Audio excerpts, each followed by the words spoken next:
The sharp crack of a rifle echoed through the valley, sending a flock of startled birds into the azure Colorado sky as Rebecca Daniels crouched behind a fallen log, blood trickling down her arm from a fresh wound.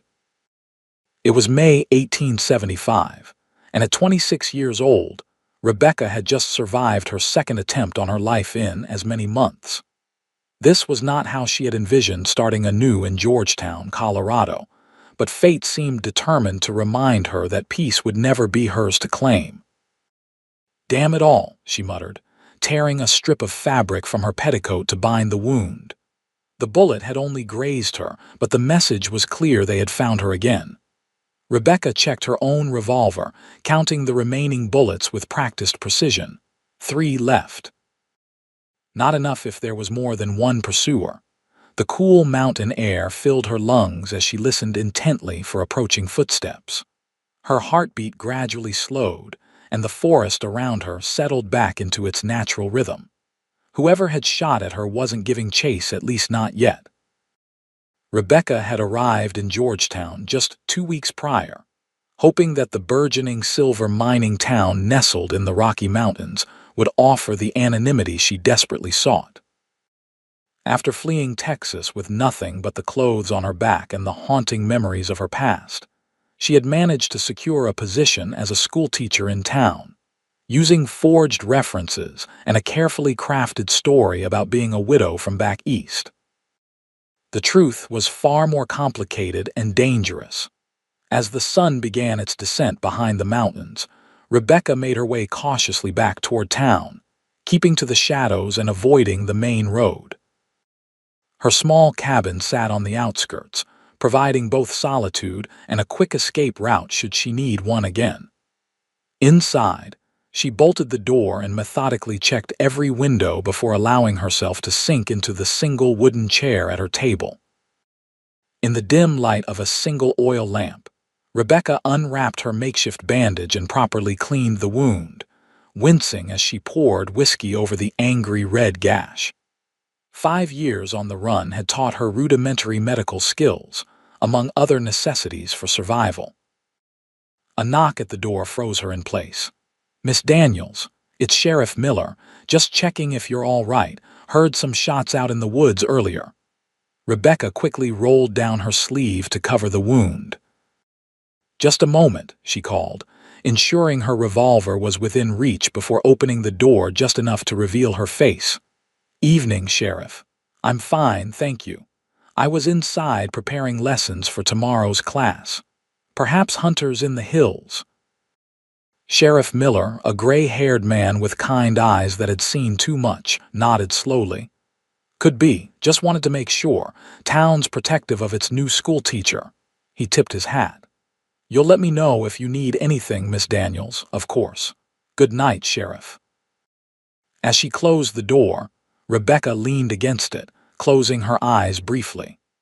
She couldn't risk drawing attention, couldn't afford to have anyone looking too closely into her background. Tomorrow she would teach her students as if nothing had happened, ignoring the pain in her arm and the fear that never truly left her. Because Rebecca Daniels knew better than most that the past never stayed buried, especially when that past included a dead husband, a corrupt Texas Ranger, and a bounty on her head that ensured she could never stop running. The following morning dawned bright and clear, the kind of pristine Colorado day that made the mountains seem even more majestic. Rebecca walked briskly toward the schoolhouse, nodding politely to townspeople along the way.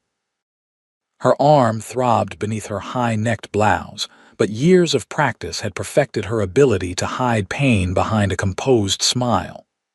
The schoolhouse was a simple one-room building that served Georgetown's 30-some children, ranging from 5 to 16 years of age.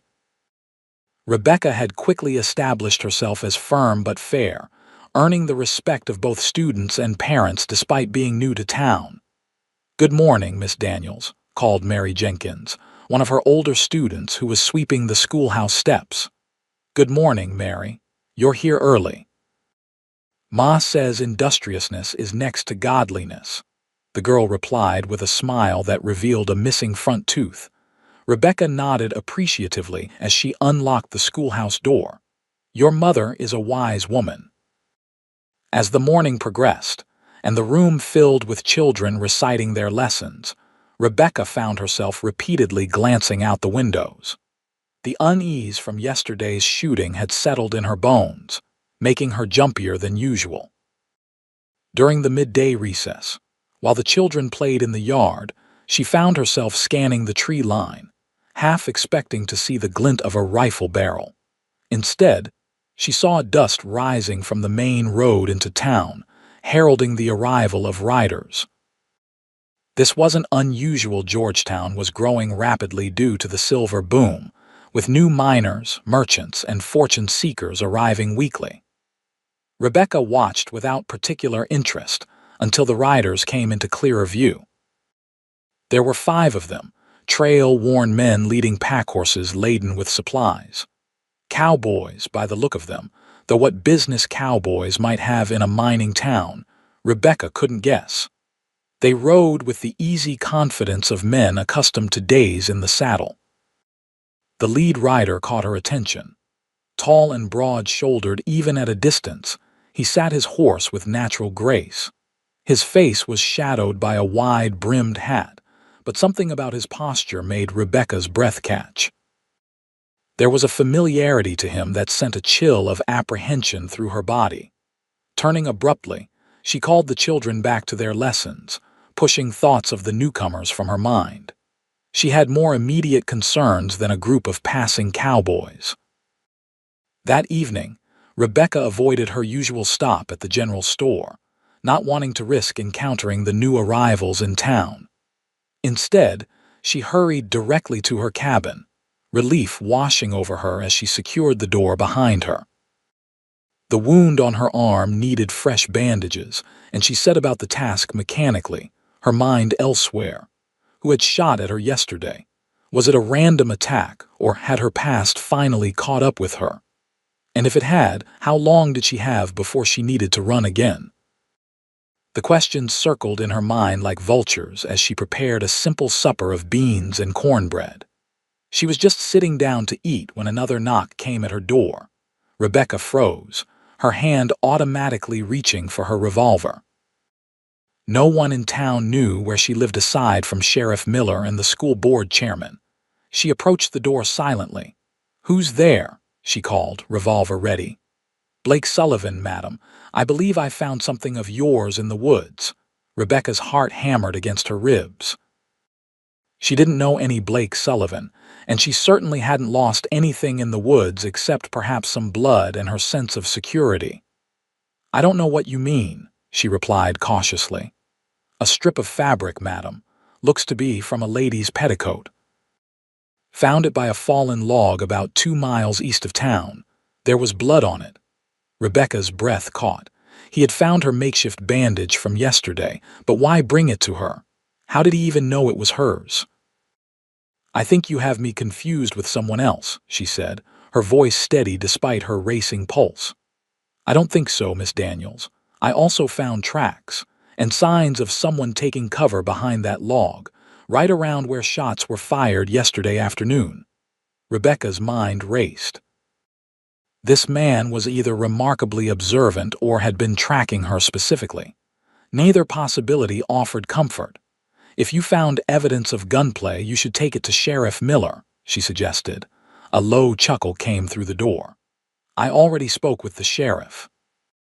He suggested I might want to speak with you directly, seeing as how I've been hired to help with security around these parts after some recent troubles with claim jumpers.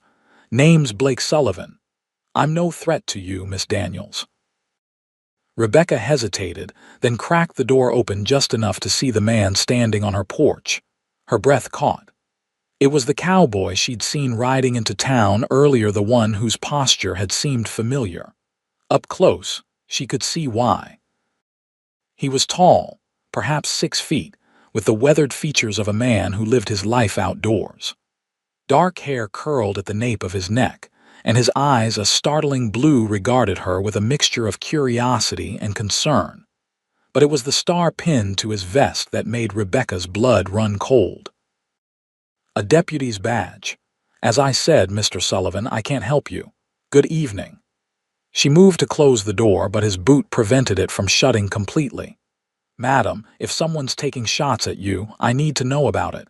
It's my job to keep folks in this town safe. Remove your foot from my door, Mr. Sullivan, or I will remove it for you, Rebecca said quietly, raising her revolver just enough for him to see it. To her surprise, the man smiled a genuine smile that crinkled the corners of his eyes. You've got spirit, I'll give you that. He withdrew his boot. But whoever's after you isn't likely to be as accommodating as I am. When you're ready to talk, I'll be at the sheriff's office. As he turned to leave, Rebecca called after him, curiosity getting the better of her caution. How did you know it was my petticoat? Blake Sullivan paused, looking back over his shoulder. I didn't for certain, but I noticed your sleeve is rolled down despite the warm day and you're favoring your right arm.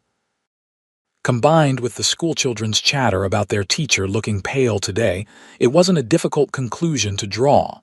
He tipped his hat. Good night, Miss Daniels. Do try to stay out of the line of fire. Rebecca closed the door firmly, her mind whirling. This Blake Sullivan was observant, dangerously so. If he could deduce so much from so little, how long before he unraveled the rest of her secrets? Sleep eluded Rebecca that night, her thoughts alternating between the mysterious shooter in the woods and the even more unsettling deputy who had appeared on her doorstep. By morning, she had made a decision. She would stay one more week. If nothing further happened, perhaps it had been a random attack after all. If not, well, she was well practiced at disappearing. The schoolhouse was unusually quiet when Rebecca arrived, the children subdued as they took their seats. It didn't take long to discover why. Miss Daniels, said 10-year-old Thomas Wilson, is it true there's a killer in the woods targeting womenfolk? Rebecca blinked in surprise. Where did you hear such a thing, Thomas? My pa was talking about it at breakfast. Said a lady got shot at in the woods, and the new deputy thinks it might be that Texas killer that's in all the newspapers. A cold weight settled in Rebecca's stomach. There are often exaggerated stories in newspapers, Thomas. I'm sure there's nothing to worry about right here in Georgetown. But as the day progressed, Rebecca noticed more whispers among the children, and when she stepped outside during lunch, she saw several mothers had come to escort their children home early. The town was on edge, and somehow her incident in the woods had become public knowledge. As she dismissed the remaining children at day's end, Rebecca spotted Deputy Sullivan leaning against a hitching post across the street, watching the schoolhouse. When their eyes met, he straightened and crossed over to her. Miss Daniels, he greeted, removing his hat. Might I have a word? Rebecca glanced around, noting several townspeople watching with undisguised interest. It seems you've already had plenty of words, Deputy Sullivan. Half the town is talking about shootings in the woods. That wasn't my doing, he said, his voice low. Sheriff Miller mentioned it to the blacksmith, who told his wife, who told the entire town, Rebecca finished for him. And now everyone thinks there's a Texas killer lurking about. Blake's eyes narrowed slightly. Interesting that you mentioned Texas. I don't recall specifying where this supposed killer might be from. Rebecca realized her mistake immediately. The children mentioned Texas newspapers. I assumed that's where the story originated. His gaze was penetrating, and Rebecca had the uncomfortable feeling he was looking straight through her carefully constructed facade. Walk with me, Miss Daniels. I'd like to discuss security measures for the schoolhouse. It was a reasonable request, one she couldn't refuse without raising suspicion. Reluctantly, Rebecca fell into step beside him as they moved away from the curious onlookers. You're not from back east, are you? Blake said once they were out of earshot. I don't see how my origins are relevant to schoolhouse security, she replied stiffly. They're not, but they might be relevant to why someone's shooting at you. Rebecca stopped walking. "I never confirmed that I was the one shot at in the woods."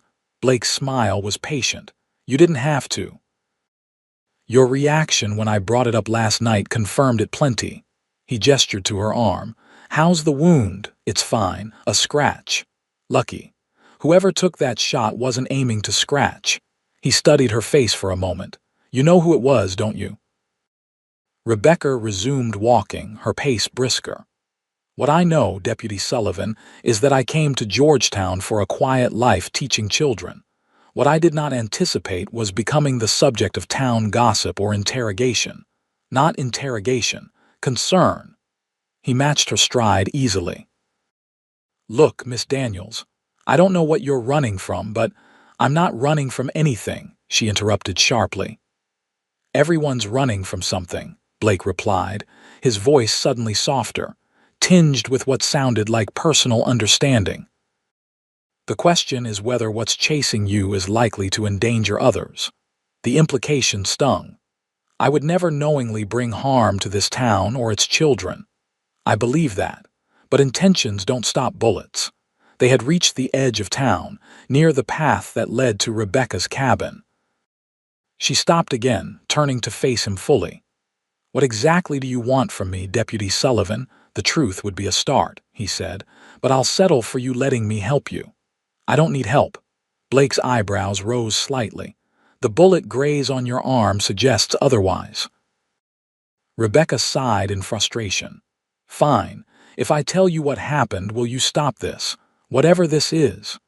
If what you tell me is the truth, I'll do whatever I can to help resolve the situation. If it's not," he shrugged, "I'll probably still help, but it'll be more complicated." Something in his direct gaze made Rebecca believe him. Perhaps it was foolish after years of trusting no one, but she found herself wanting to trust this straightforward cowboy turned deputy.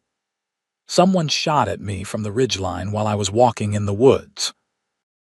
I took cover, they fired once more, then apparently left. I didn't see who it was."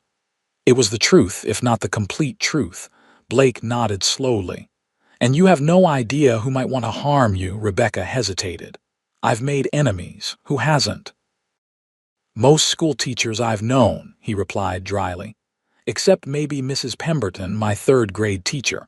That woman could hold a grudge." Despite herself, Rebecca smiled. "Perhaps I'm more interesting than most school teachers." "I never doubted that for a moment, Miss Daniels."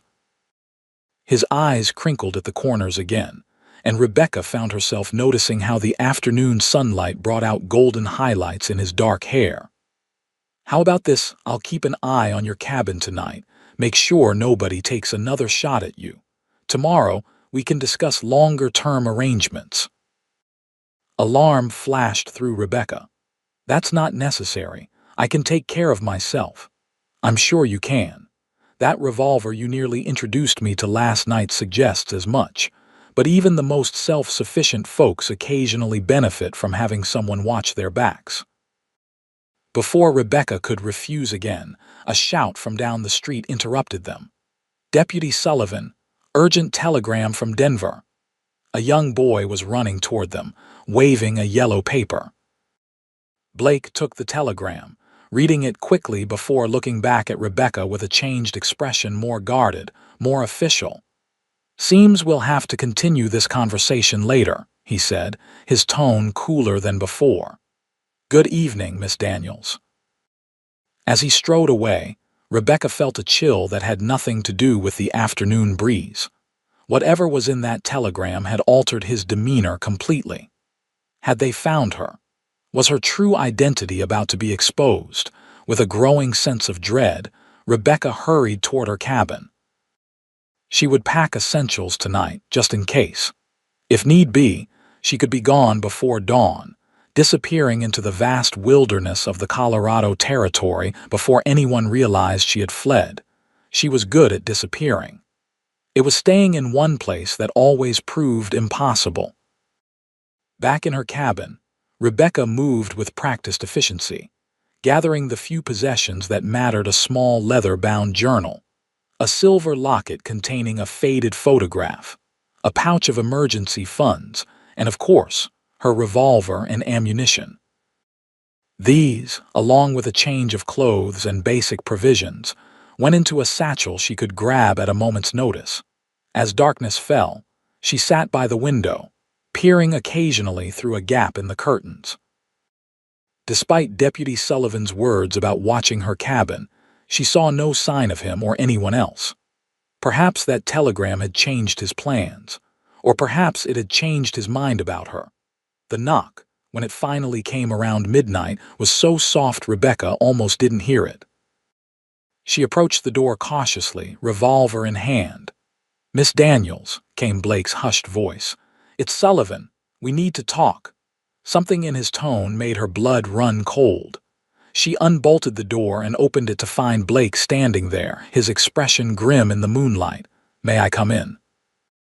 he asked, glancing over his shoulder as if expecting to be followed. Rebecca stepped aside, allowing him to enter before quickly securing the door again. "What's happened?" Blake removed his hat, running a hand through his hair in a gesture of apparent frustration. "That telegram was from the U.S. Marshal's office in Denver. They're sending someone to Georgetown tomorrow, someone looking for a fugitive." Rebecca's hand tightened on her revolver. "What does that have to do with me?" Blake's blue eyes met hers steadily. "The fugitive is a woman wanted for murder in Texas. Killed her husband 5 years ago, then disappeared. There have been sightings across several states since then, but nothing concrete until recently." "And you think this fugitive is me?" Rebecca stated flatly, raising her revolver slightly. To her surprise, Blake made no move toward his own weapon. "I think you're in danger, whether you're her or not, because someone else clearly thinks you are." Rebecca's mind raced. The shooter in the woods could it have been a bounty hunter? There was a substantial reward for her capture, she knew, though most had given up the hunt years ago. "What do you know about this fugitive?" she asked carefully. "Rebecca Thornton, née Davis. 26 years old. Red hair, green eyes. School teacher before her marriage to rancher James Thornton, who was found shot dead in their home near San Antonio in 1870. Witnesses placed her at the scene, fleeing with blood on her clothes." Rebecca's heart pounded so loudly she was certain he must hear it. He had almost every detail right, except for her maiden name, which had been Dawson, not Davis. "Sounds like a dangerous woman," she managed to say. "That's the interesting part," Blake continued, setting his hat on the table and leaning against the wall. "I sent some inquiries of my own after joining the sheriff's office here. There are inconsistencies in the case." The main witness was a Texas Ranger named Hollister, who coincidentally was a business partner of the deceased. And the deceased, Thornton, had a reputation for violence, especially toward his wife. Rebecca couldn't breathe. No one had ever mentioned James's violence in the official reports. It had been her word against Hollister's, and Hollister had made sure her word counted for nothing.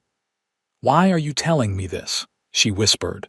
Blake's expression softened slightly. "Because I don't think Rebecca Thornton murdered anyone. I think she defended herself against a brutal husband, then ran because a corrupt lawman was framing her to cover up his own financial schemes with the deceased." Tears pricked at Rebecca's eyes, the first she had allowed herself in years. To hear someone else say what she had known all along, it was almost too much to bear. "And if I were this Rebecca Thornton," she said carefully, "what would you do with that information? Help her disappear again, before the marshal's man arrives tomorrow. Get her somewhere safe until the truth can come out." He took a step toward her, his gaze earnest. "There are good people in the marshal's office in Denver who would listen if presented with evidence of corruption. But first, she'd need to trust someone enough to tell her story." Rebecca lowered her revolver slightly, studying his face for any sign of deception. "Why would you risk your position to help a fugitive?" "Because 5 years ago I was a Texas Ranger myself," Blake said quietly. "And I knew Hollister, knew what kind of man he was. I tried to expose him and nearly got killed for my trouble. Left the Rangers with a bullet in my shoulder and a determination to find real justice elsewhere." The revelation stunned Rebecca. Of all the places she could have fled to, all the towns in the vast western territories, she had chosen one where a former Texas Ranger had also sought refuge. "Is that why you recognized me?" she asked. "Did you know me in Texas?" Blake shook his head. "Never met you. But I investigated some of Hollister's cases after I began suspecting him. Yours was one of them. I saw your wedding portrait in the case file." Rebecca set down her revolver, suddenly exhausted by the weight of secrets and fear she had carried for so long. "My name was Rebecca Dawson before I married, not Davis. The newspapers got it wrong," Blake nodded. "I figured it might be something like that. Hollister was never one for accurate paperwork." "He was there that night," Rebecca said, the words tumbling out after years of silence. "When James. When my husband attacked me. It wasn't the first time, but it was the worst. He'd lost money in a business venture with Hollister, been drinking heavily. He came at me with a knife." She unconsciously touched a scar at her collarbone, visible above her nightgown. "I got to his revolver first. Shot him once. Hollister arrived just as it happened. He'd come to discuss their failing business. He said no one would believe it was self-defense, that he'd make sure I hanged unless—" "Unless what?" Blake prompted gently when she faltered. "Unless I signed over the ranch to him. Said he'd let me escape if I did. I signed the papers, but I overheard him sending for the sheriff anyway, so I ran." Rebecca's hands trembled as she relived that night. "Been running ever since. Changed my name so many times I sometimes forget who I really am."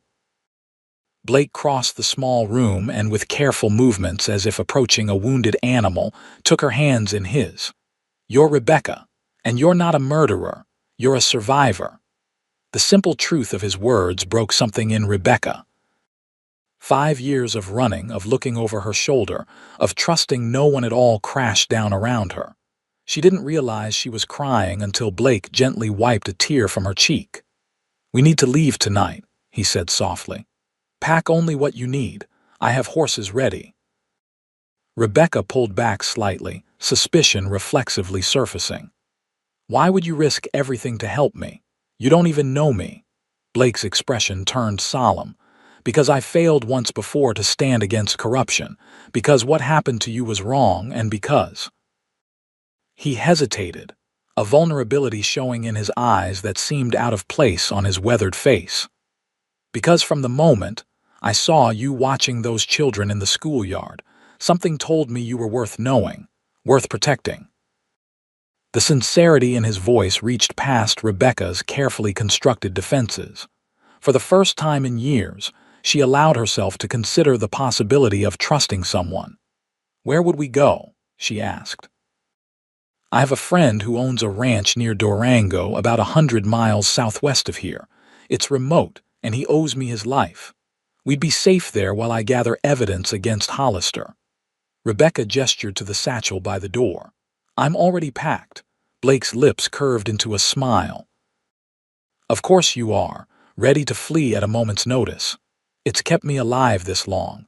Then let's make sure it keeps you alive a good while longer." He retrieved his hat. "Meet me behind the livery stable in 20 minutes. Wear something practical for riding." As he moved toward the door, Rebecca called after him softly. "Blake." It was the first time she had used his given name. "Thank you." He paused, looking back at her with an expression she couldn't quite read.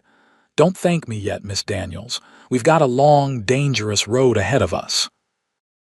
But there was something in the way he said it, not with dread, but with a kind of determined optimism that made Rebecca think, perhaps, this journey wouldn't be like all the others she had undertaken alone. Perhaps this time, with this unexpected ally, the road might lead somewhere other than endless flight. 20 minutes later, dressed in her most practical skirt and blouse with her hair secured under a wide-brimmed hat, Rebecca slipped through the shadows toward the livery stable.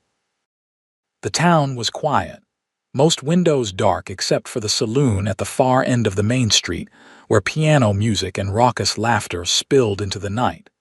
Blake was waiting as promised, holding the reins of 2 saddled horses. He had exchanged his deputy's badge for plain trail clothes, and loaded saddlebags suggested he had done some hasty packing of his own. "Any trouble?" he asked as she approached. "None. The town's asleep." He helped her secure her satchel to the saddle of a sturdy-looking chestnut mare, then offered a hand to help her mount. Rebecca accepted, noticing the strength in his grip as he boosted her into the saddle. "We'll ride south until dawn, then cut west into the mountains," he explained, mounting his own horse, a large black gelding. "The main roads will be watched once they realize we're gone, so we'll stick to trails I know from hunting." Rebecca nodded, adjusting her skirt over the saddle. It wasn't ideal for riding, but she had managed with worse. "Won't your sudden departure raise suspicions?" Left a note saying I'd received word of my ailing mother in Denver and had to leave immediately. Sheriff Miller's a good man, but not the most suspicious by nature. It should buy us some time. With that, they set off, keeping to the shadows as they left Georgetown behind. Once beyond the town limits, they urged the horses to a faster pace, the moonlight illuminating the trail just enough to navigate safely. They rode in silence for the most part, both aware that sound carried far in the night air. Rebecca found herself studying Blake's profile when the moon emerged from behind clouds. There was a steadiness to him that she found reassuring, a quality she had rarely encountered in her years of fleeting connections and false identities. It was near dawn when they finally stopped to rest the horses beside a small stream. The mountains loomed around them, and the first golden light of day was beginning to touch the highest peaks. "We'll rest here for an hour, then continue," Blake said, helping Rebecca dismount. Her legs were stiff from the unaccustomed hours in the saddle, and she stumbled slightly against him. His hand steadied her at the waist, lingering perhaps a moment longer than necessary. "Thank you," she murmured, stepping back self-consciously. "I'm not used to such long rides anymore. You're doing fine." He unsaddled the horses to let them cool properly, then laid out a simple breakfast of jerky, dried apples, and cold biscuits from his saddlebags. "It's not much, but we can't risk a fire." Rebecca accepted the food gratefully. "I've had worse." They ate in companionable silence, watching the light gradually fill the valley below. Rebecca found herself relaxing despite their precarious situation. There was something about being in Blake's company that eased the constant tension she had lived with for years. "May I ask you something?" she said after a while. Blake nodded, taking a drink from his canteen before passing it to her. "You said you were a Texas Ranger. What happened with Hollister? Why did he try to kill you?" Blake's expression darkened slightly. "I started noticing patterns in his cases. Too many wealthy widows or widowers ending up owning nothing after their spouses died mysteriously. Too many convenient witnesses who later couldn't be found. When I began asking questions, suggesting an internal investigation, I suddenly found myself assigned to patrol the most dangerous section of the border alone." He unconsciously rubbed his left shoulder. "The ambush wasn't even subtle. 3 men waiting in a canyon I was supposed to ride through. Got me in the shoulder, would have finished me if a group of Mexican vaqueros hadn't happened by. And no one believed you were set up." Blake's laugh was bitter. "Oh, some did, but Hollister had powerful friends by then. My complaints were dismissed, and I was offered a medical discharge or a transfer to a desk job in Austin." He shrugged. "I took the discharge and headed west. Figured I could still do some good with a badge, just somewhere Hollister's influence didn't reach." Rebecca studied his face, seeing the echo of old pain and anger there. "I'm sorry. Don't be. If it hadn't happened, I wouldn't be here now, wouldn't be able to help you." His eyes met hers, surprisingly warm despite the serious topic. "Sometimes the worst days of our lives lead us exactly where we need to be." The sentiment struck Rebecca deeply. All her years of running, of fear and loneliness, had they been leading her to this moment? to this unlikely ally who understood her plight because he had faced a similar injustice. "We should move on," Blake said, rising to his feet and offering her a hand up. Still a lot of ground to cover before nightfall. As they readied the horses, Rebecca found herself watching Blake's efficient movements with growing curiosity. He was unlike anyone she had met in her years of running, direct yet gentle, confident yet without arrogance. And despite only knowing her for days, he had risked everything to help her. "Why did you really come to Georgetown?" she asked as they mounted up again. Surely there were safer places for a former Texas Ranger than a remote mining town. Blake adjusted his hat against the rising sun before answering. "After what happened with Hollister, I didn't trust easily. Wanted somewhere small where I could know everyone, where corruption would be harder to hide." He glanced at her with a half smile. "Also wanted somewhere beautiful. Those mountains had a way of making a man's troubles seem smaller. And now you're leaving all that behind. For me." Rebecca couldn't keep the note of disbelief from her voice. "Some things matter more than comfort or safety," Blake replied simply. "Justice matters. Truth matters." He urged his horse forward, adding over his shoulder, "Besides, Georgetown was starting to feel a bit routine. Nothing like a desperate flight across the Rockies to liven things up." Despite everything, Rebecca found herself smiling as she followed him deeper into the mountains. The journey was arduous, taking them through rugged terrain far from established trails. Blake proved to be an expert guide, navigating the wilderness with confidence born of experience. By nightfall of the second day, Rebecca's muscles ached fiercely, but she refused to complain, determined not to slow their progress. They made camp in a sheltered ravine, and Blake finally deemed it safe enough to risk a small fire. The warmth was welcome against the mountain chill, and Rebecca held her hands out gratefully toward the flames. "Tomorrow we'll reach Miller's Pass," Blake said, returning from tending the horses. "Once we're through it, we'll be in territory where Hollister has no influence. Less chance of bounty hunters, too." "You think the shooter in the woods was a bounty hunter?" Blake nodded, settling beside her. "Most likely. The reward for your capture is substantial, $5,000, last I heard." Rebecca winced. "James's father never did believe I was innocent. He probably put up most of that money himself." "Rich men rarely accept that their sons could be monsters behind closed doors," Blake agreed. He hesitated, then asked gently, "How bad was it?" "With James?" Rebecca stared into the fire, memories she had tried to bury surfacing unwillingly. "It wasn't always bad. When we married, he was charming, attentive. The changes came gradually, a harsh word here, a bruising grip there. By the time I realized the man I married was disappearing, it was too late." She pulled her knees to her chest. "The first time he hit me was after a dinner party where he thought I'd smiled too much at his business partner. The last time, the night I shot him. He'd lost heavily in a cattle venture with Hollister, said it was my fault for bringing bad luck into his life." Blake's jaw tightened, his hands clenching into fists before deliberately relaxing. "No one deserves that kind of treatment. No one." "That's what my mother always said," Rebecca replied softly. "She died when I was 16, but I remember her telling me never to let a man make me feel less than I was. I tried to honor that, but when you're told day after day that you're worthless, that you're damaged goods no man would want if they knew the truth about you, eventually you start to believe it." "Your mother was right," Blake said firmly. "And James was wrong, about all of it." Rebecca looked at him across the flickering firelight, struck by the conviction in his voice. "How can you be so certain? You barely know me." "I know enough." His gaze was steady, unwavering. "I know you've survived things that would break most people.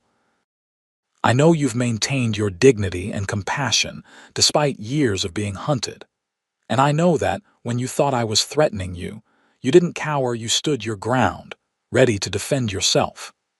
His words warmed something in Rebecca that had been cold for a very long time. You see a lot. Part of the job.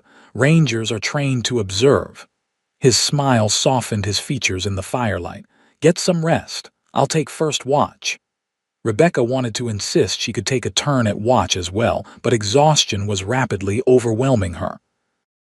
She nodded, arranging her bedroll near the fire and wrapping herself in the wool blanket Blake had provided. Blake, she said as she settled down, thank you.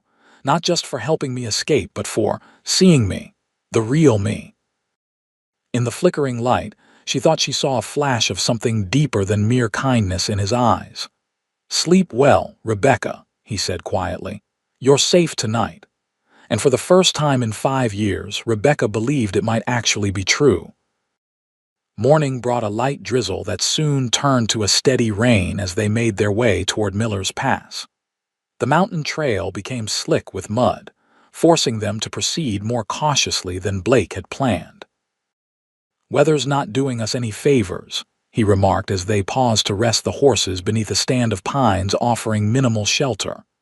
If this keeps up, the pass might be dangerous. Rebecca pushed wet strands of hair from her face, shivering despite her damp woolen cloak. Is there another way through? Yes, but it would add 2 days to our journey. Blake studied the threatening clouds overhead. Let's continue to the pass and assess the situation when we get there. As they rode, the rain intensified, accompanied by gusting winds that bent the treetops and sent sheets of water into their faces. By midday, they were both soaked through and chilled to the bone. The horses struggled on the increasingly treacherous path, forcing them to dismount and lead the animals on foot.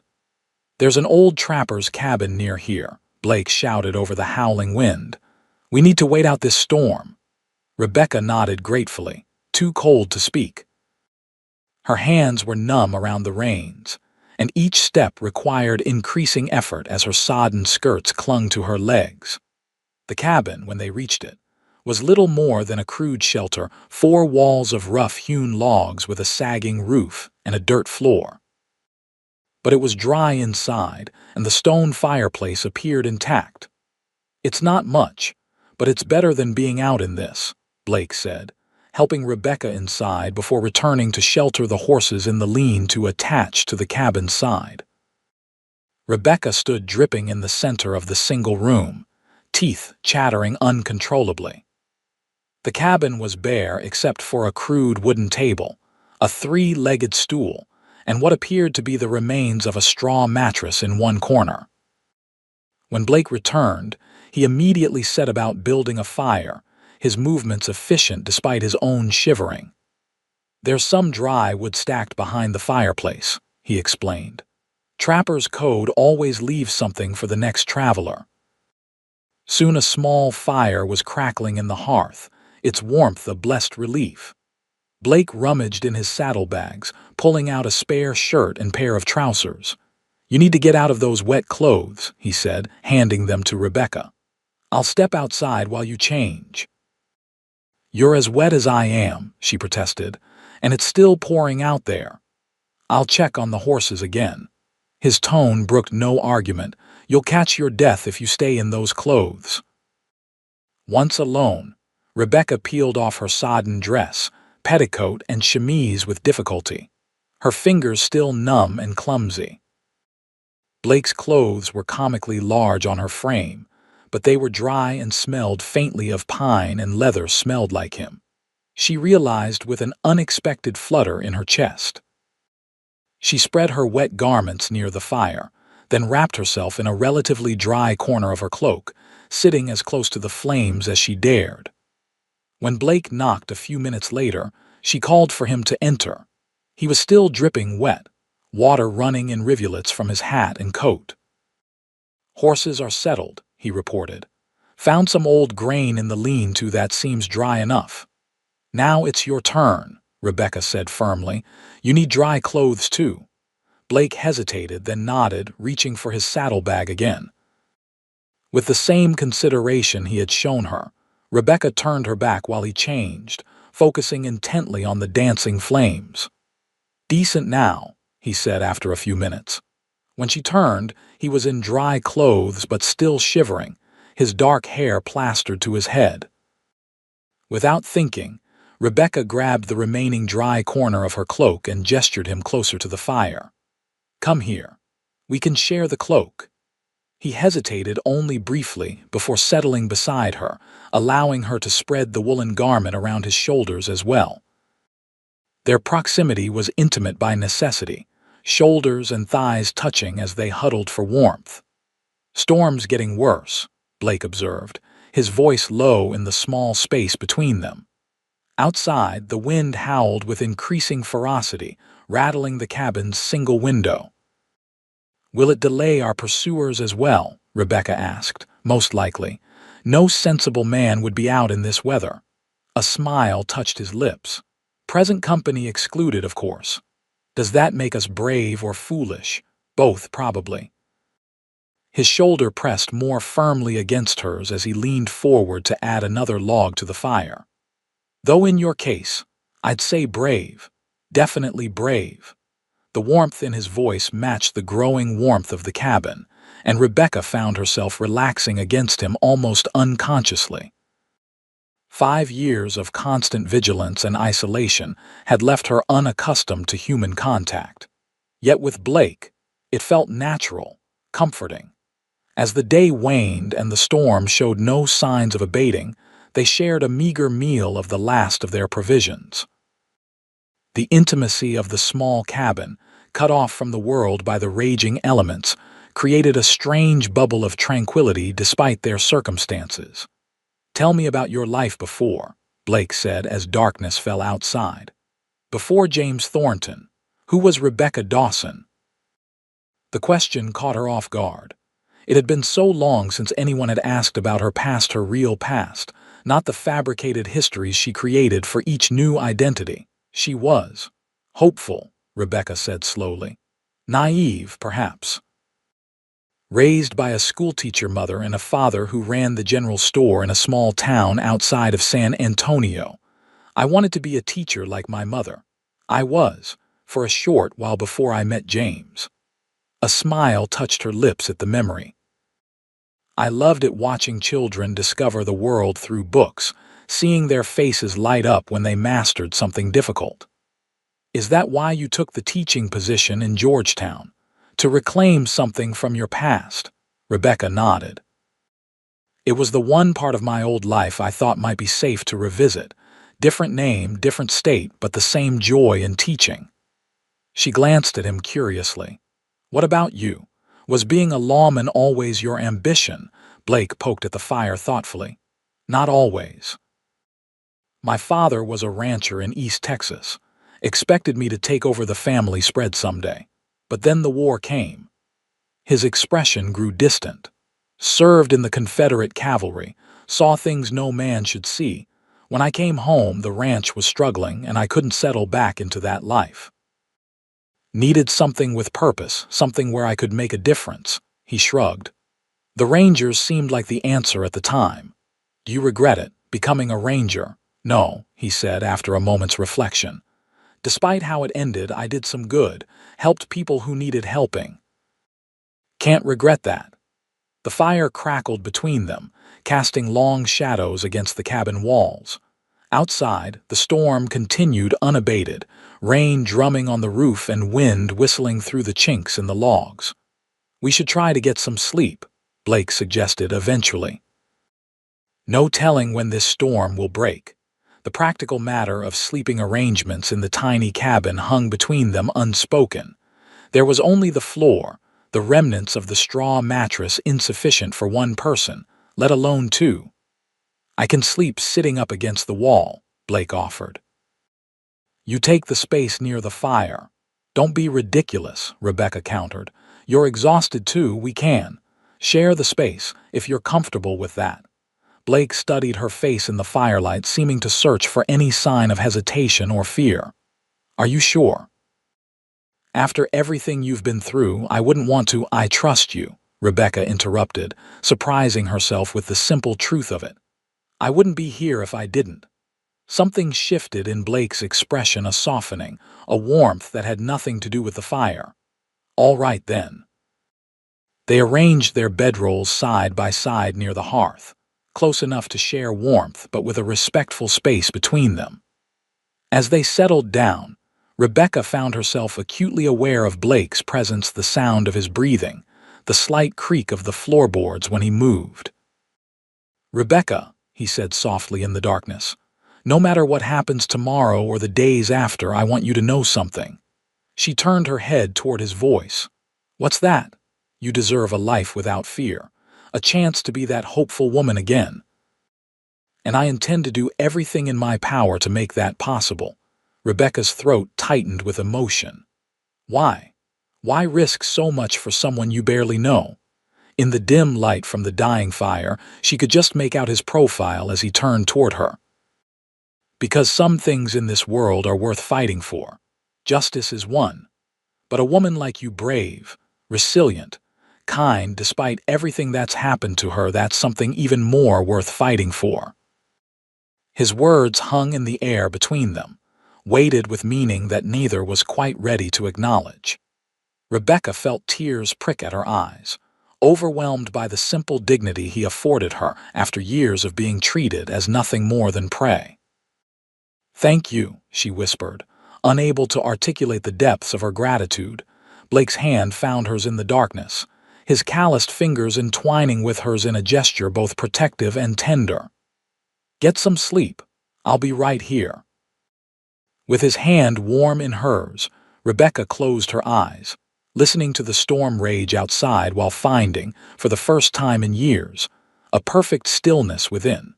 Morning brought cleared skies and a transformed landscape. Overnight, the rain had given way to snow at their elevation, coating the surrounding forest in a pristine blanket of white. Rebecca awoke to find herself curled against Blake's side, his arm draped protectively around her shoulders. She lay still for a moment, savoring the unfamiliar sense of security before gently extracting herself. Blake stirred at her movement. "Morning," he murmured, voice rough with sleep. "Storm pass, seems to have, but it left snow behind." Rebecca moved to the window, her breath fogging the crude glass. "It's beautiful." Blake joined her, standing close enough that she could feel the warmth radiating from him. "Beautiful, but it complicates things. Snow means tracks ours will be easy to follow. Can we still cross the pass?" He considered, rubbing the stubble on his jaw thoughtfully. "We'll try. The snow doesn't look too deep yet. If we move quickly, we might make it through before any pursuers realize which direction we've taken." They prepared to leave, Rebecca changing back into her now dry clothes while Blake checked on the horses. Her spirits were lighter than they had been in days, despite the new challenges posed by the snow. There was something about having an ally after years of solitude that bolstered her courage. As they set out, the morning sun glinted off the snow-covered landscape, nearly blinding in its brilliance. Their horses moved carefully on the slippery trail, breath steaming in the cold air. Rebecca's cheeks stung with cold, but the discomfort was minor compared to the beauty surrounding them. "Miller's Pass should be just beyond that ridge," Blake said after they'd been traveling for about 2 hours. "Once we're through, it's a relatively straight path down to—" He stopped abruptly, raising a hand for silence. Rebecca tensed immediately, years of running having honed her instincts for danger. "What is it?" she whispered. "Horses. More than one, coming up from the south." Blake's expression was grim as he guided his mount to the shelter of some pines. Rebecca followed suit, heart pounding. They waited in tense silence. Soon the distinct sound of hoofbeats crunching through snow became audible, growing steadily louder. Blake slowly drew his revolver, positioning himself slightly ahead of Rebecca in a protective stance. 3 riders appeared around a bend in the trail below them. Even from a distance, Rebecca could tell these weren't ordinary travelers. They rode with purpose, rifles visible in saddle scabbards, scanning the landscape with practiced vigilance. "Bounty hunters," Blake murmured. "Professional ones by the look of them." Rebecca's blood ran cold. "How did they find us so quickly?" They probably split up to cover different escape routes from Georgetown. These three drew the mountain trails. Blake's jaw tightened as he watched the riders approach the spot where their own tracks crossed the main trail. They'll see our tracks any moment now. As if on cue, the lead rider raised a hand, bringing the group to a halt. He dismounted, crouching to examine the snow. Even from their hidden vantage point, Rebecca could see the moment he identified fresh hoofprints heading toward the pass. "They know," she whispered. Blake nodded grimly. "We need to move. Now. While they're still figuring out how fresh the tracks are." They backed their horses carefully through the trees, moving parallel to the trail but remaining under cover until they were out of earshot of the bounty hunters. Then they urged their mounts forward, abandoning stealth for speed. "We'll make for the pass," Blake said as they rode. "It narrows significantly at the top, a good defensive position if it comes to that." Rebecca didn't miss the implication. If it comes to that. A confrontation was becoming increasingly likely, and she knew all too well what would happen if the bounty hunters caught up to them. Dead or alive, the reward for her capture would be the same. They pushed the horses hard, but the snow-covered terrain slowed their progress. Behind them, they occasionally caught glimpses of their pursuers, who had abandoned subtlety in favor of speed as well. Miller's Pass loomed ahead, a narrow gap between two towering cliffs. As they approached, Blake suddenly veered off the main trail, guiding his horse up a steeper, less obvious path. "This way," he called back to Rebecca. "It's rougher but leads to a higher entrance to the pass. We can get above them." The trail was treacherous, barely more than a game path winding up the steep slope. Rebecca leaned forward in the saddle, murmuring encouragement to her struggling mare. The snow was deeper here, undisturbed by previous travelers, making each step uncertain. They reached a narrow ledge that skirted the side of the cliff, offering a view of the main trail below. The bounty hunters had reached the base of the pass and were proceeding cautiously, clearly aware they were closing in on their quarry. "Here," Blake said, guiding his horse into a recessed area where the cliff face created a natural shelter. "We'll leave the horses and proceed on foot. There's a path along the top of the pass that they won't expect." Rebecca dismounted, legs stiff from cold and exertion. "What's your plan?" Blake secured the horses, ensuring they were hidden from view before retrieving extra ammunition from his saddlebags. "Get you across the pass and down the other side while creating enough of a distraction that they won't follow immediately." A distraction. Rebecca's eyes widened as understanding dawned. "You're going to engage them. Just long enough for you to get clear." He checked his revolver methodically. "The path along the top is narrow but passable. Follow it until you reach a large boulder shaped like a bear's head. From there, you'll see a trail leading down the western side." Rebecca shook her head firmly. "I'm not leaving you to face 3 armed men alone." Blake looked up from his preparations, surprise evident in his expression. "Rebecca, this isn't open for debate. You need to know." She stood her ground, meeting his gaze steadily. 5 years I've been running alone, making every decision based solely on survival. I'm done with that. I'm not abandoning you to save myself."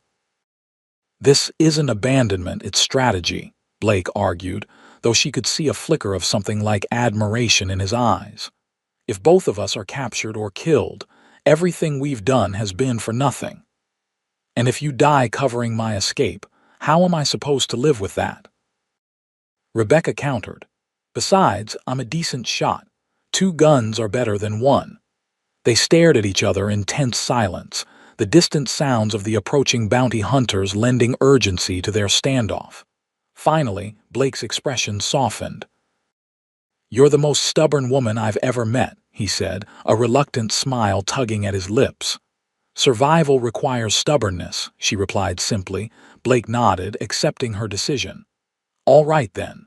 New plan. We find a defensible position and try to reason with them first. If that fails..."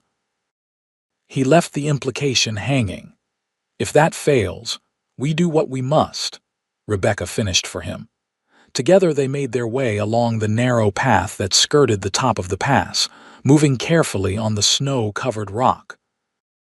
Below, they could see the bounty hunters proceeding through the narrowest part of the pass, weapons drawn as they followed the tracks Blake and Rebecca's horses had left before diverting upward. Blake pointed to a natural stone outcropping that provided both cover and a clear view of the pass below. They positioned themselves behind it, guns ready but not yet aimed. "Let me try talking to them first," Blake said quietly. "Some bounty hunters can be reasoned with, especially if they understand the full story." Rebecca nodded, though doubt clouded her mind. Men motivated by a $5,000 reward rarely cared about the complexities of justice. When the hunters were directly below their position, Blake stood, keeping partial cover behind the rock. "That's far enough, gentlemen," he called down, his voice echoing off the cliff walls. The three men immediately scattered for cover, weapons raised.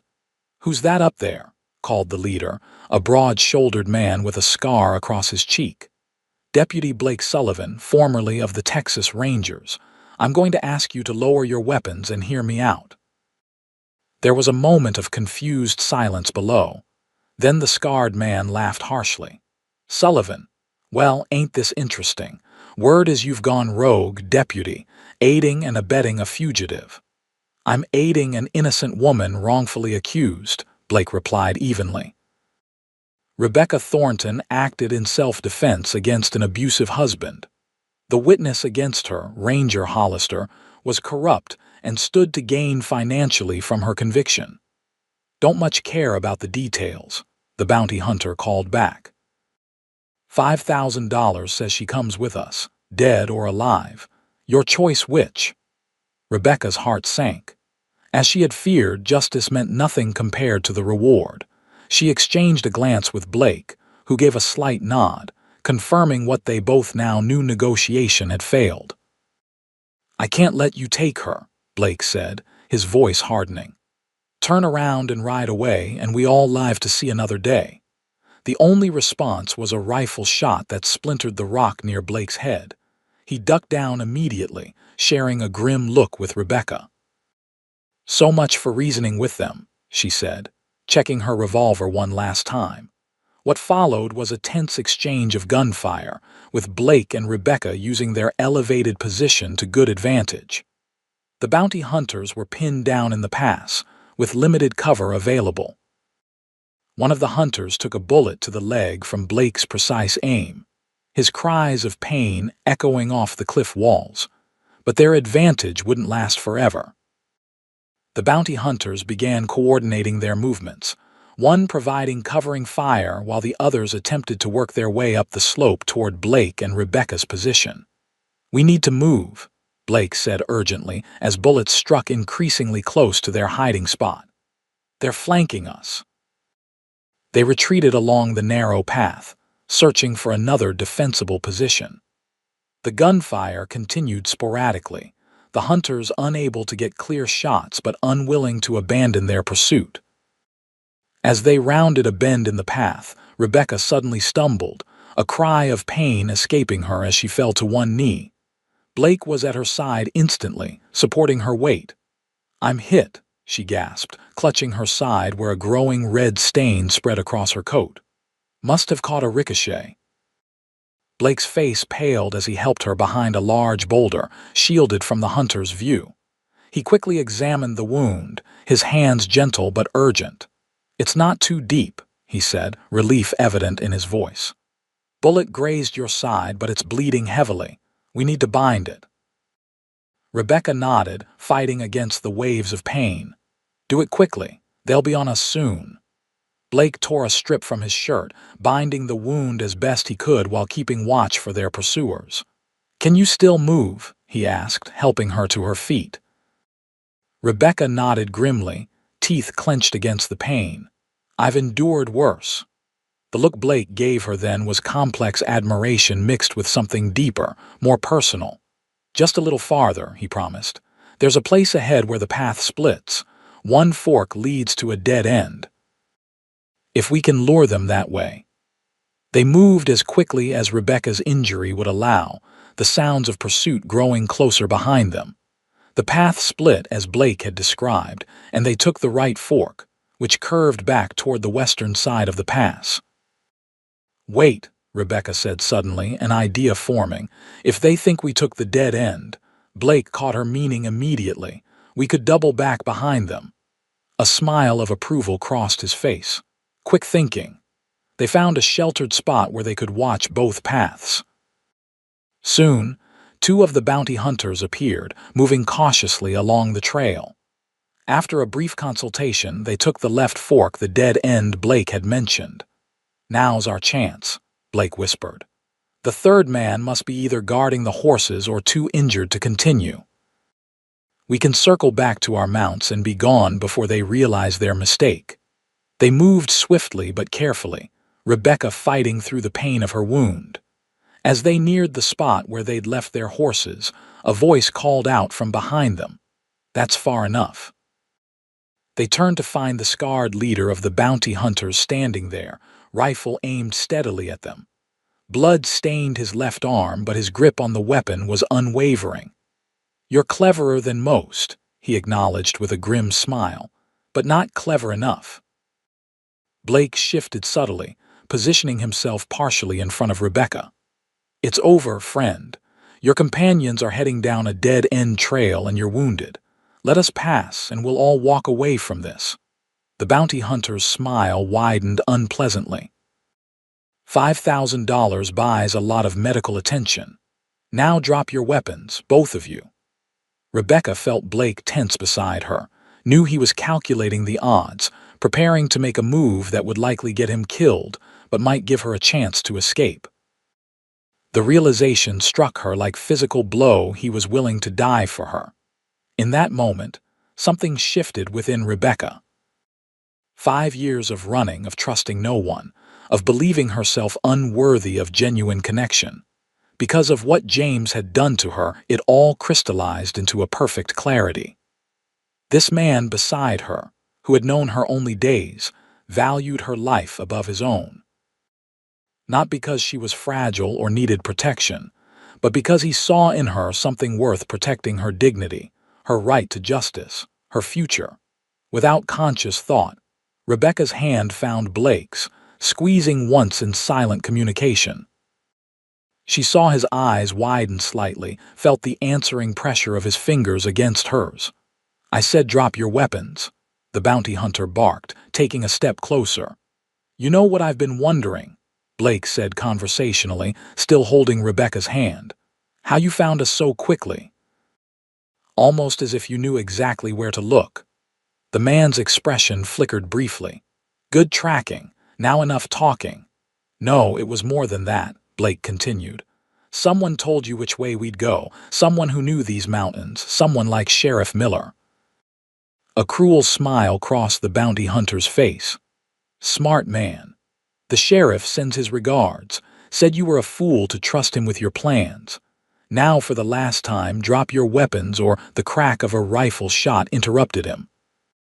The bounty hunter's eyes widened in shock as he crumpled to the ground, revealing behind him an elderly man with a smoking rifle.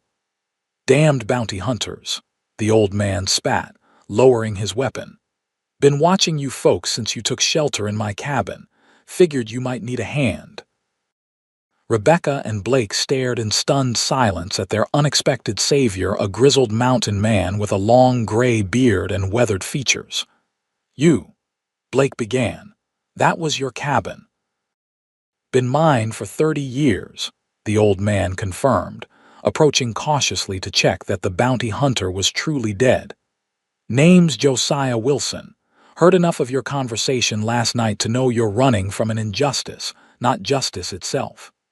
He glanced up at them with shrewd eyes. "Also heard enough to know you're good folks in a bad situation."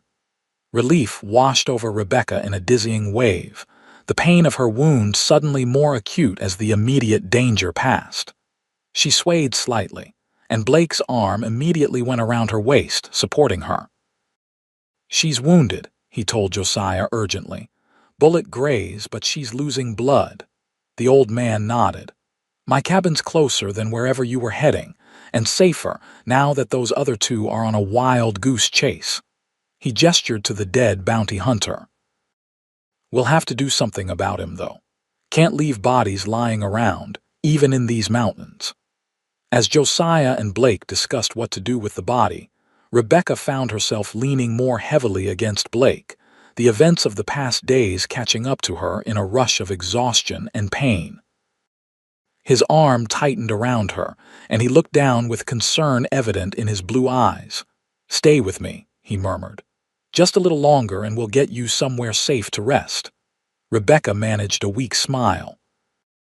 "I'm not going anywhere," she assured him, realizing as she said it that she meant it in more ways than one. For the first time in 5 years, running no longer seemed like the only option. Back at Josiah's cabin, the old man proved to be surprisingly skilled at tending wounds. "Spent some time as an army surgeon during the Mexican War," he explained as he carefully cleaned and stitched Rebecca's injury. "Not much call for it up here, but some skills you never forget." Rebecca sat stoically through the procedure, grateful for the whiskey Josiah had provided to dull the pain. Blake remained by her side, his presence a steady comfort. "You two are welcome to stay until the lady's well enough to travel," Josiah offered as he finished bandaging Rebecca's side. "Those other bounty hunters will figure out they've been fooled eventually, but they won't know where to look, and nobody bothers old Josiah up here." "We're grateful," Blake said, genuine warmth in his voice. "But we can't impose on your hospitality for long. Our presence puts you at risk."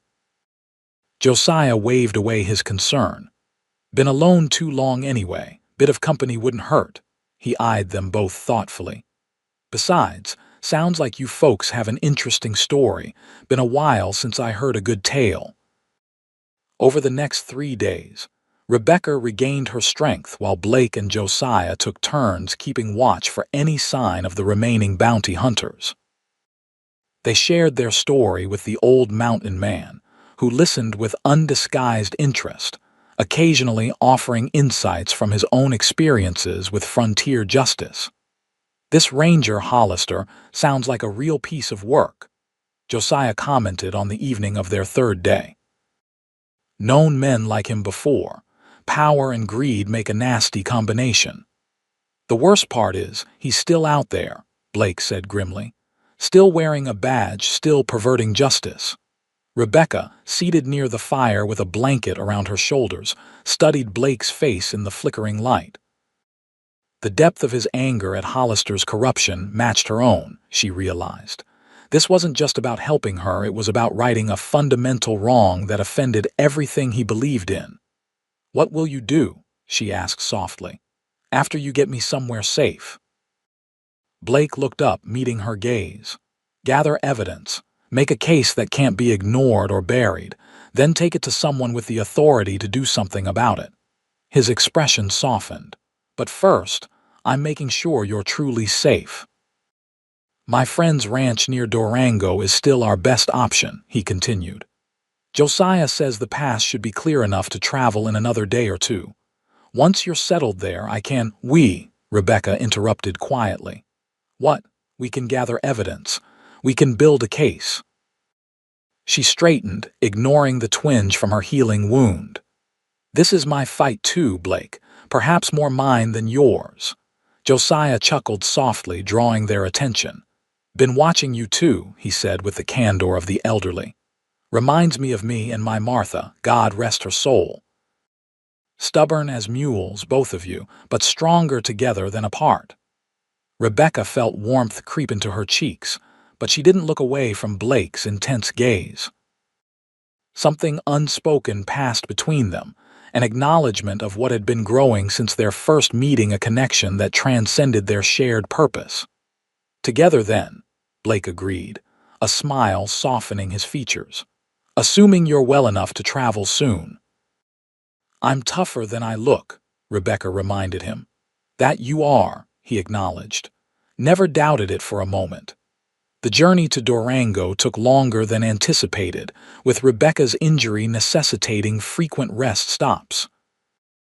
But the delay proved fortunate, as it gave the remaining bounty hunters time to abandon their search and return to more promising hunting grounds. Blake's friend, Michael Carter, owned a sprawling cattle ranch 20 miles outside Durango. When they arrived, dusty and travel-worn, Michael welcomed them with the boisterous enthusiasm of a man who had few visitors. "Blake Sullivan, you old devil," he exclaimed, embracing Blake heartily before turning to Rebecca with a courteous bow. "And this must be the lady you mentioned in your message. Welcome to Carter Ranch, Miss Thornton." The use of her real name startled Rebecca, and she cast a questioning glance at Blake.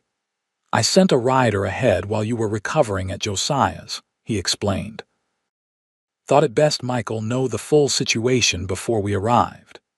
Michael's ranch house was surprisingly elegant for a frontier operation, with actual glass windows and furnishings that wouldn't have looked out of place in an Eastern home. "My wife's influence," he explained when he noticed Rebecca's admiring glance. "God rest her soul, she insisted on bringing civilization to the wilderness." Over dinner, Michael listened intently as Blake filled in the details of their journey from Georgetown. When the story was complete, he leaned back thoughtfully. "So you aim to clear Miss Thornton's name and expose this corrupt Ranger Hollister," he summarized. "Ambitious, but not impossible. I have some contacts in the territorial government who might be persuaded to listen." "We need evidence first," Blake said. "Witnesses, documentation of Hollister's financial dealings with James Thornton, anything that supports Rebecca's account of that night." "And how do you propose to gather this evidence while half the bounty hunters in the territory are looking for both of you?" Michael asked practically. Blake smiled slightly. "That's where things get interesting." He glanced at Rebecca, including her in the conversation.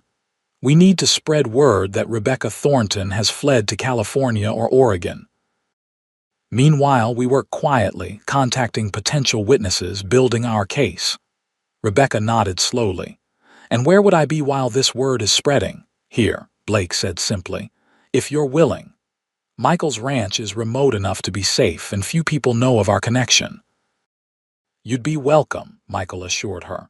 "I have plenty of space, and my foreman's wife would appreciate female companionship."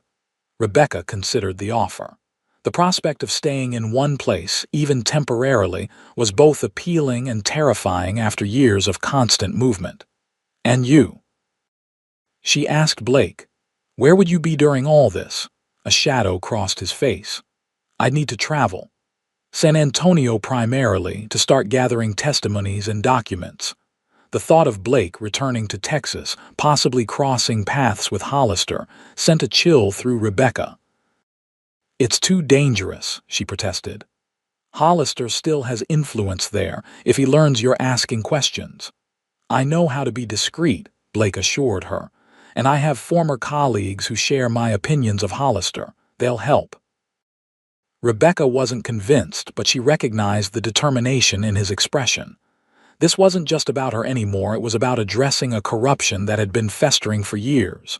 "How long?" she asked finally. "A few weeks. A month at most." Blake's gaze was steady, honest. "I'll be careful, Rebecca, and I'll come back." The promise hung between them, weighted with meaning that extended beyond the immediate mission. Rebecca realized with sudden clarity that she wanted him to come back for reasons that had nothing to do with clearing her name.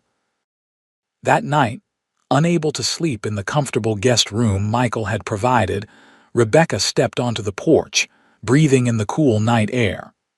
The stars stretched endlessly above, more brilliant here than she had ever seen them. Soft footsteps alerted her to Blake's presence before he spoke. "Couldn't sleep either," she shook her head, not turning from her contemplation of the stars. "Too much to think about." He moved to stand beside her, his arm just brushing against hers. The casual contact sent a warmth through Rebecca that had nothing to do with the mild spring night. "Are you sure about this plan?" she asked softly.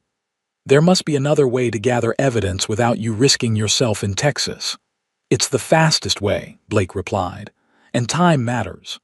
The longer Hollister remains in power, the more people suffer from his corruption. Rebecca turned to look at him then, studying his profile in the moonlight. You're a good man, Blake Sullivan, better than most. He glanced down at her, a hint of a smile playing at his lips. I don't know about that, just trying to do what's right. That's exactly what makes you good. She hesitated, then continued more softly. I worry about what might happen to you in Texas. Blake's expression softened. I've survived worse odds. That's not particularly reassuring, he chuckled, the sound warm in the quiet night. Would it help if I promised to write, let you know I'm safe? It might, she admitted. They stood in comfortable silence for a moment, shoulders touching, gazing out at the starlit landscape. Rebecca was acutely aware of his presence beside her, solid, reassuring, yet stirring emotions she had thought long buried. Rebecca, Blake said finally, his voice low. There's something I need to say before I leave. She turned to face him fully, heart quickening at the intensity in his eyes. These past weeks, he continued, traveling together, facing dangers together. It's shown me something I wasn't expecting to find. He took a deep breath. I care for you, more than as someone I'm trying to help, more than I should, perhaps, given our circumstances. Rebecca's breath caught. Part of her had known this was coming, had felt the same connection growing between them. Yet another part, the damaged, frightened part that James had created, whispered that she was unworthy, incapable of being truly loved. Blake, she began, uncertain how to continue. You don't need to say anything, he assured her quickly. I understand if you don't feel the same or if it's too soon after everything you've been through. I just wanted you to know before I left. It's not that, Rebecca said, finding her voice. It's just... James told me so often that I was damaged, unlovable. Sometimes I still believe it. Blake's expression darkened briefly at the mention of her late husband, then softened again with understanding. James was wrong about everything. He reached out slowly, giving her time to pull away if she wished, and gently tucked a strand of hair behind her ear. You're the strongest, most resilient person I've ever met, and any man would be fortunate to earn your affection. Rebecca leaned slightly into his touch, her eyes never leaving his. You already have, she admitted quietly. My affection, perhaps more than that. The smile that illuminated Blake's face then was like sunrise after the longest night. Then I have even more reason to return quickly and safely. He leaned forward slowly, giving her every opportunity to step back, to establish a boundary. Instead, Rebecca closed the distance between them, her lips meeting his in a kiss that felt like coming home after years of wandering. When they finally parted, Blake rested his forehead against hers, his hands gentle at her waist. I'll come back to you, he promised. Whatever it takes. See that you do, Deputy Sullivan, Rebecca replied, a smile in her voice despite the tears glistening in her eyes. I've only just found you. I'm not ready to let you go. Blake departed 2 days later, riding eastward with a small group of Michael's ranch hands who were traveling to purchase new breeding stock. The separation was harder than Rebecca had anticipated, a physical ache that surprised her with its intensity. To distract herself, she threw herself into life at the ranch, helping Michael's foreman's wife, Ellen, with household tasks and even assisting the ranch's part-time schoolteacher with lessons for the workers' children. The familiar rhythm of teaching brought her unexpected joy, a reconnection with the woman she had been before James Thornton entered her life. True to his word, Blake wrote regularly, his letters arriving via Michael's private courier to ensure they wouldn't be traced. His early correspondence detailed his careful investigative work in San Antonio, where he had reconnected with a former ranger colleague named Thomas, who shared his suspicions about Hollister. Thomas has been keeping a record of Hollister's activities for years, Blake wrote. property acquisitions that coincided with mysterious deaths, businesses that changed hands after their owners faced trumped-up charges. Your case fits a pattern, Rebecca. We're not alone in wanting justice. As weeks passed, his letters began to include more personal sentiments alongside the progress reports. Memories of their journey together, thoughts about the future, simple expressions of longing that made Rebecca's heart beat faster when she read them in the privacy of her room. I find myself thinking of you at the most unexpected moments, one letter read. The sight of a schoolhouse reminds me of how you looked teaching your students in Georgetown. A flash of red hair in a crowd makes me turn, hoping against reason that it might be you. Even the stars at night seem to hold your image. Rebecca kept his letters bundled with ribbon in a drawer beside her bed, rereading them often. In her replies, she gradually opened up about her own feelings, allowing herself to express emotions she had suppressed for years. I never expected to feel this way again, she wrote. After James, I believed myself incapable of trusting, of loving. You have shown me how wrong I was. Whatever comes of our quest for justice, know that you have already given me back a part of myself I thought was lost forever. 4 weeks into Blake's absence, a telegram arrived for Michael. Rebecca watched with growing alarm as his expression darkened while reading it. "What is it?" she asked when he looked up. "Is it Blake? Is he hurt?" Michael hesitated, then handed her the telegram. "It's from my contact in Denver. There's a rumor that Hollister himself is heading west, possibly to Colorado territory." Rebecca's blood ran cold. He knows. Somehow he knows Blake is investigating him. "It seems likely," Michael agreed grimly.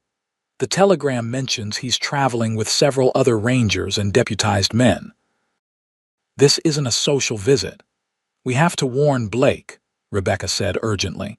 "If Hollister reaches San Antonio before Blake leaves, I've already sent a rider with a warning," Michael assured her.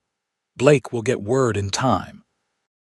But as days passed with no response from Blake, Rebecca's worry grew to near panic. Her nights were restless, filled with nightmares of Blake facing Hollister, of gunshots echoing across Texas plains. Then, nearly a week after the warning was sent, a lone rider appeared on the horizon, approaching the ranch at a breakneck pace. Rebecca, who had taken to watching the eastern road whenever her duties allowed, spotted him first. "Michael," she called, heart pounding with hope and fear. "Someone's coming." They gathered on the porch, Michael with rifle in hand as a precaution. As the rider drew closer, Rebecca's breath caught in her throat. Even at a distance, she recognized the set of his shoulders, the way he sat his horse. "It's Blake," she whispered, already moving toward the hitching post as the rider approached. Blake dismounted in a fluid motion, his face breaking into a smile when he saw Rebecca rushing toward him. Without hesitation, he swept her into his arms, holding her tightly as if reassuring himself she was real. "You're safe," she breathed against his chest, inhaling his familiar scent of leather and pine. "I was so worried." "I got Michael's warning just in time," Blake said, drawing back slightly to look at her. There was a new scar along his jawline that hadn't been there when he left, and his eyes held a weariness that spoke of hard travel. "Had to take some back trails to avoid Hollister's men. Sorry it took so long to get back." Michael joined them, clapping Blake on the shoulder in welcome. "You made it, that's what matters. Come inside, you look like you could use a meal and a drink, not necessarily in that order." Over whiskey and Ellen's hearty stew, Blake recounted his journey. He had gathered significant evidence against Hollister financial records showing his stake in James Thornton's business ventures. Testimonies from witnesses who had seen James's abuse of Rebecca. Even a deathbed confession from a former deputy who admitted to helping falsify evidence in several of Hollister's cases. "It's enough to bring to the territorial governor," Blake concluded, "especially with Thomas's additional documentation. But with Hollister heading this way, we need to move quickly." "Why would he come himself?" Rebecca wondered. Why not just send more bounty hunters? Because this isn't just about you anymore, Blake explained. My question stirred up too many old cases, too many ghosts. He knows his entire operation is at risk of exposure. Michael leaned forward, expression grim. How much time do we have? Not much. I've been tracking Hollister's movements through telegraph operators along the route. He was in Santa Fe 3 days ago, which means he could reach Durango within a week. Rebecca's mind raced. Then we need to get to the governor before Hollister gets to us. Where is he? Denver, Blake nodded. 4 days hard ride from here. But it's not that simple, Rebecca. You're still a wanted fugitive. Walking into the governor's mansion isn't an option. So we send the evidence with someone else, Michael suggested. I could go. Hollister would recognize your connection to me, Blake countered. He's thorough. No, it has to be someone above suspicion, someone with enough authority that the governor will take the meeting. A heavy silence fell over the table as they contemplated their limited options. Finally, Rebecca spoke, a plan forming in her mind. Judge Wilson, she said. The circuit judge. Ellen mentioned he's staying in Durango this week for the quarterly court sessions. Blake's eyes lit up with understanding. Perfect. Wilson has a reputation for integrity, if we can convince him to review the evidence and take it to the governor himself. I know his clerk, Michael added, could arrange a private meeting away from prying eyes. As the men discussed logistics, Rebecca felt a strange calm settling over her. After 5 years of living in fear, they were finally taking the fight to Hollister. Whatever happened next, she would face it standing her ground, not fleeing into the night. Later, when Michael had retired and they were alone in the parlor, Blake drew Rebecca into his arms again. I missed you, he said softly against her hair. More than I can say. Rebecca leaned into his embrace, savoring the solid warmth of him. I was afraid you wouldn't come back, she admitted. That Hollister would find you before you could escape. I made you a promise, Blake reminded her, tilting her face up to his. And I intend to keep all my promises to you, Rebecca Thornton. The kiss they shared then was deeper, more urgent than the one they'd exchanged before his departure. Rebecca felt herself responding with a passion she had thought long extinguished, her body awakening to sensations almost forgotten. When they finally parted, breathless, Blake rested his forehead against hers. When this is over, he said, when your name is cleared and you're truly free, I want to ask you something. But not yet. Not until you can answer without the shadow of the past hanging over us. Rebecca knew what he meant, could see it in his eyes, a future together, a life shared. The possibility both thrilled and terrified her. And if the answer is yes, she whispered. What then? Blake's smile was tender, his eyes reflecting the same hope and fear she felt. Then we build something new, together. The meeting with Judge Wilson was arranged for the following evening in the private dining room of Durango's finest hotel. Michael's connection with the clerk proved invaluable, securing them an hour of the judge's time without raising suspicions. Rebecca remained at the ranch while Blake and Michael rode into town with the precious documentation. Though she had argued to accompany them, Blake had been firm. If anything goes wrong, if Hollister has men watching the town, you need to be somewhere safe, he had insisted. Besides, the judge doesn't need to meet you yet. The evidence should speak for itself first. So she waited, alternating between pacing the porch and helping Ellen prepare dinner, her mind constantly returning to Blake and Michael in town. Would the judge believe them? Would he agree to take their case to the governor? Or would he dismiss them, perhaps even alert the authorities to Blake's connection with a fugitive? The sound of approaching horses at dusk sent her rushing to the porch, heart in her throat. Blake and Michael rode in at a leisurely pace, their relaxed postures immediately easing her worst fears. Well, she demanded as soon as they dismounted. The men exchanged glances and then Blake broke into a broad smile. He believed us, completely. Wilson already had suspicions about Hollister from other cases that had crossed his bench. Our evidence confirmed what he'd suspected for years. He's leaving for Denver tomorrow, Michael added, taking everything directly to the governor. And he's bringing a federal marshal with him for good measure. Relief flooded through Rebecca, making her knees weak. Blake was at her side instantly, supporting her with an arm around her waist. "It's really happening," she said, looking up at him with wonder. "After all this time." "It's not over yet," Blake cautioned. "But yes, it's happening. Wilson believes the governor will issue an order for Hollister's arrest by week's end. And me?" Rebecca asked quietly. "What about the charges against me?" "Wilson is recommending a full pardon based on the evidence of self-defense and Hollister's corruption. He seemed confident it would be granted. The possibility of freedom, true freedom, not just temporary escape, was almost too much to comprehend." Rebecca had lived so long with the weight of her past that she scarcely knew how to imagine life without it. That night, unable to sleep despite her exhaustion, Rebecca found herself once again on the porch, gazing at the stars.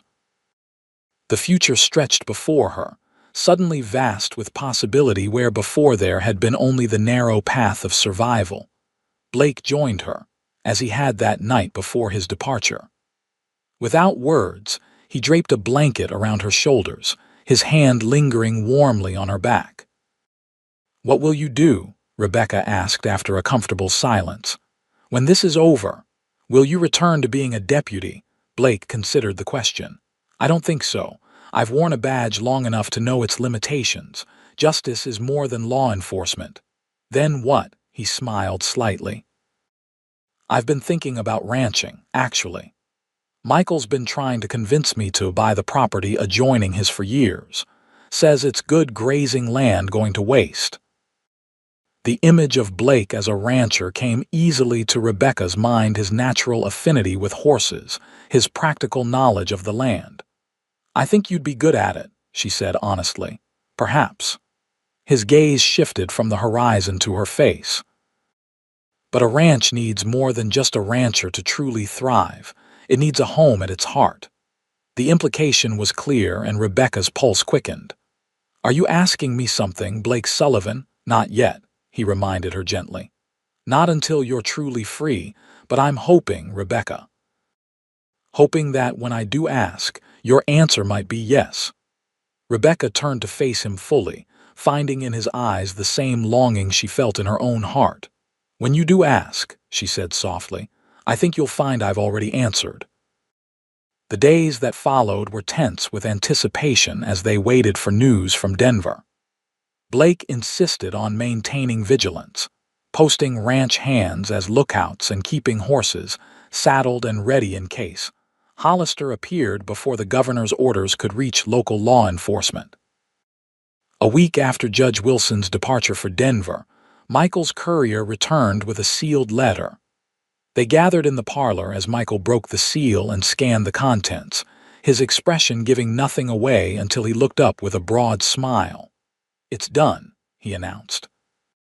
"The governor has issued an arrest warrant for Hollister and 6 of his associates on charges of corruption, obstruction of justice, and conspiracy. Federal marshals were dispatched yesterday to intercept him before he reaches Durango." Rebecca felt tears spring to her eyes as Michael continued. "And there's more.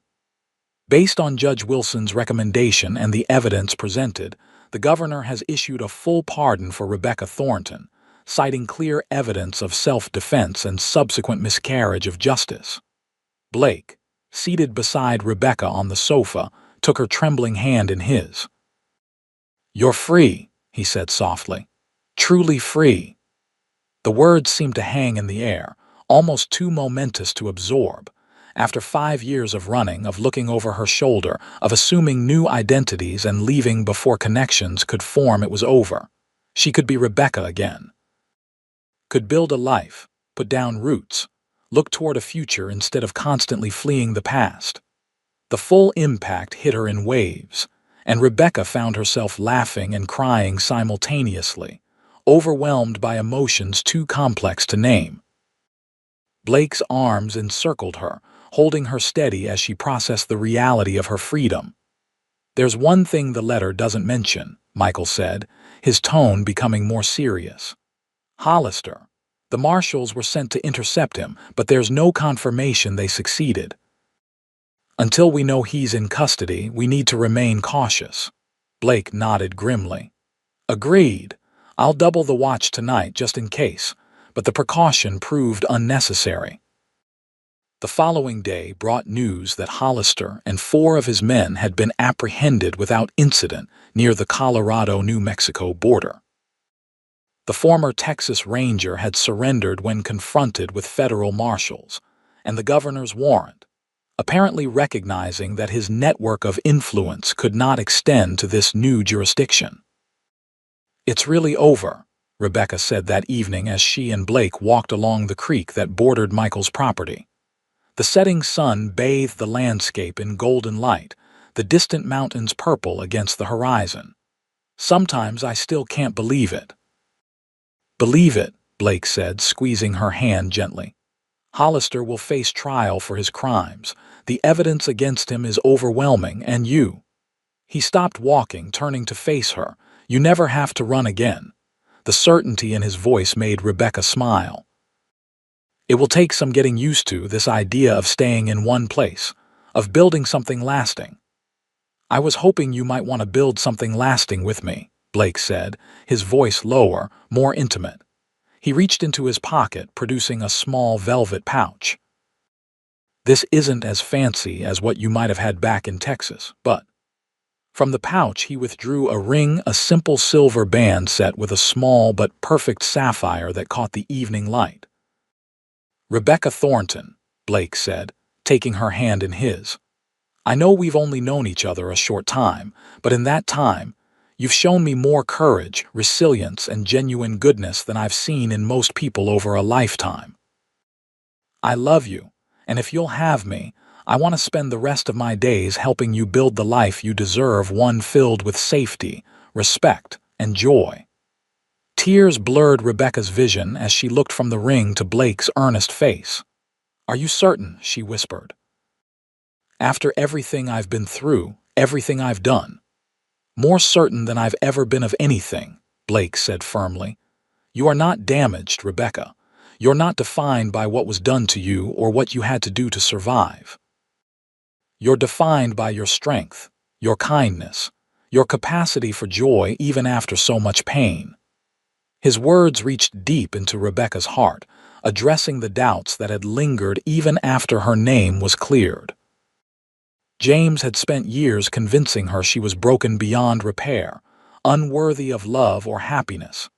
Yet here stood this remarkable man, seeing in her not damage but resilience, not brokenness but strength. "Yes," she said simply, her voice clear despite her tears. "Yes, I will marry you, Blake Sullivan." As he slipped the ring onto her finger, then drew her into an embrace that felt like coming home, Rebecca realized that the greatest freedom granted to her wasn't in the governor's pardon or Hollister's arrest. It was in this moment, in the choice to love and be loved, to trust and be trusted, to build a future unburdened by the ghosts of the past. Blake Sullivan had not only helped clear her name, he had helped her reclaim herself. 3 months later, Rebecca Thornton became Rebecca Sullivan in a small ceremony on the front porch of what was now their ranch, the property adjoining Michael's that Blake had indeed purchased.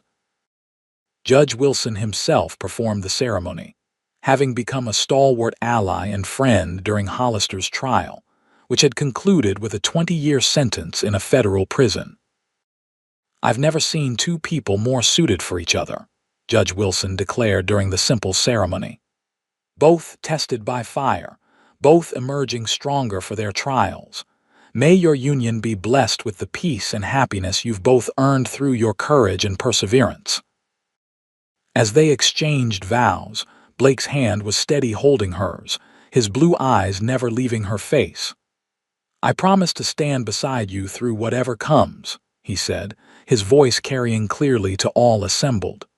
to respect your strength while offering my own, to remind you every day that you are worthy of love, of happiness, of all good things this life has to offer. Rebecca, radiant in a simple ivory gown, felt tears of joy threatening as she spoke her own vows. I promise to trust you with my heart, knowing you will guard it carefully. To build with you a home where truth and kindness are valued above all.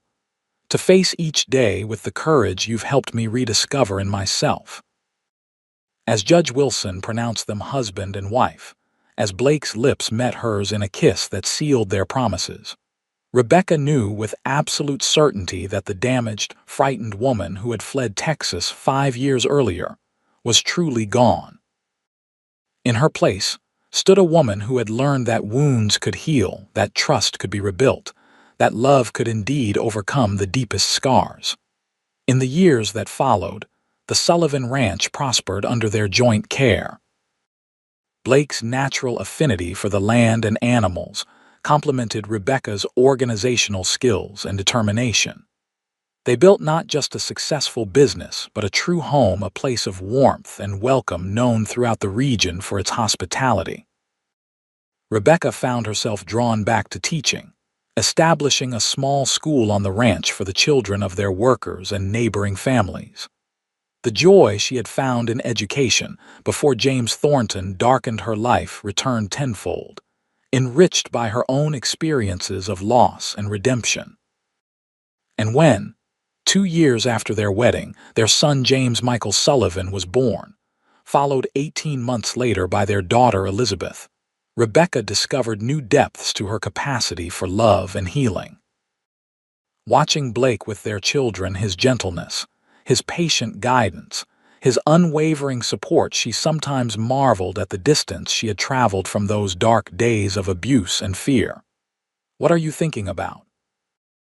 Blake asked one evening, finding her on their porch, gazing at the sunset while their children played in the yard under Ellen's watchful eye. Rebecca smiled up at him as he settled beside her on the swing he had built when she was pregnant with James. "About journeys," she said, leaning comfortably against his shoulder. "About how the hardest paths sometimes lead to the most beautiful destinations." Blake's arm encircled her waist, drawing her closer. "Having regrets about marrying an old cowboy instead of settling back east with someone respectable," he teased. Rebecca laughed, the sound free and genuine in a way it hadn't been for most of her adult life. "Not a single one," she assured him, turning to meet his gaze. "Every step that brought me here, even the painful ones, was worth it for this life with you." As the sun dipped below the distant mountains, painting the sky in brilliant hues of orange and purple, Rebecca Sullivan reflected on the words James Thornton had once used to wound her most deeply. "You're too damaged to ever love or be loved properly. No man will want you once they know what you really are," how wrong he had been. The damage he had inflicted had not defined her. The wounds had healed, leaving scars that spoke not of brokenness, but of survival, of resilience, of the capacity to rebuild from ashes. And Blake, her steadfast, honorable Blake, had seen past those scars from the beginning, recognizing in her not damage but strength, not a victim but a survivor worthy of love and respect. Through his eyes, she had learned to see herself clearly again, to reclaim the woman she had always been beneath the fear and pain. As their children's laughter carried on the evening breeze, as Blake's hand found hers in the familiar gesture that still sent warmth through her after all these years, Rebecca knew the truth that had saved her. Love did not demand perfection. It did not require unblemished pasts or unwounded hearts. True love, the kind she and Blake had built together, saw scars as evidence of battles fought and won.